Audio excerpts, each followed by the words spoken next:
they want, it's all in their documents, going way back, is to create absolute chaos in the world, not least economically, so that those that control the banking system, in other words, the Rothschilds and that cartel, they then come forward and say, look, we can sort it out, but to sort it out, this has to happen. And what will they say? World government, world army? We can stop this oppression. We can stop this war if we had one world army. Problems, reaction, solution, a world central bank, and all the rest of it that they'll put forward as the solution to and indeed we talked about that letter from Albert Pike. Part of that letter talks about the fact that at the time of manipulating this Third World War, they'll create absolute mayhem, upheaval, and chaos in the world, because then they can come forward and say this is the only way out of it. And you know, when people are in fear, when people are terrorized by whatever means, am I going to pay the rent? What about my kids? What about the war? Who's going to invade next?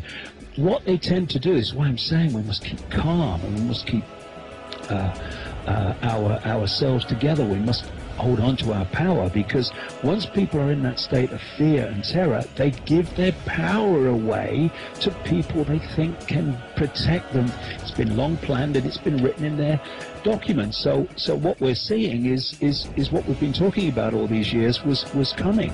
What we need to do is throw a spanner in the works, and it's going to be a really big challenge. I've been saying at every opportunity now for like 2 months, people got to get informed. Whether you're protesting in America about the government, you're protesting in Egypt about Mubarak, whether you're protesting in Saudi Arabia or Bahrain, you've got to get informed of how the game is played, what the techniques are, and what the goals are at the end of all this. Because if you don't have those criteria in front of you, those understandings, then you're going to get played like a violin, because your genuine rage at your oppression, suppression, and injustice and lack of freedom is actually going to be used to bring about an end that the people responsible ultimately for that injustice want to bring about. So, you know, there's so much that goes on and has gone on behind the scenes while people have been watching the game or you know, Friends or the game show, that we're now beginning to take the consequences for. And you know, some people, not many over the years, have opened their eyes to this. Increasing numbers are now. But for goodness sake, look at how we got into this situation. By looking the other way, by getting caught in all the diversions of life. Look over here while we do something over here and you don't see because you're watching the game or whatever. We got into this situation by not paying attention. All right, there's been a lot of manipulation to make us not pay attention, but the responsibility is still with us. We've not. We've also gone through this process of, well, if it doesn't affect me, it's not my problem. But when you do that, eventually it does become your problem.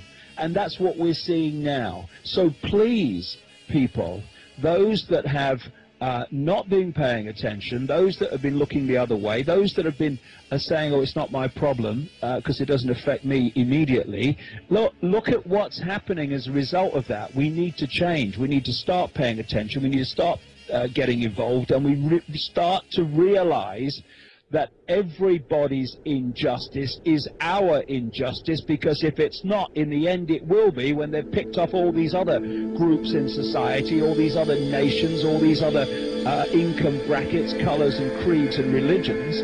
There'll be a knock on your door, and who's going to be there to speak for you? Well, there is no one left, because they've picked all the others off while you were looking the other way saying it's not my problem. What we need to do very, very urgently is to put aside all these irrelevant divisions that are put there to divide and rule us: religion, income bracket, color, creed, culture, and all the rest of it, so that we come together in unity and realize that this is an attack on the freedom, the basic freedom of all of us, Muslim, Jew, Christian, atheist, whatever, and on the children and grandchildren that have to live in the world that we are leaving them. And if anyone thinks their religion is more important than that, or their bloody politics is more important than that, or their income bracket, colour, creed, whatever is more important than that, then you are a disgrace, and you are in such a closed, concrete-minded state, it takes my breath away. Now, come on. We've been going along this road for long enough, and look where it got us. We have to change.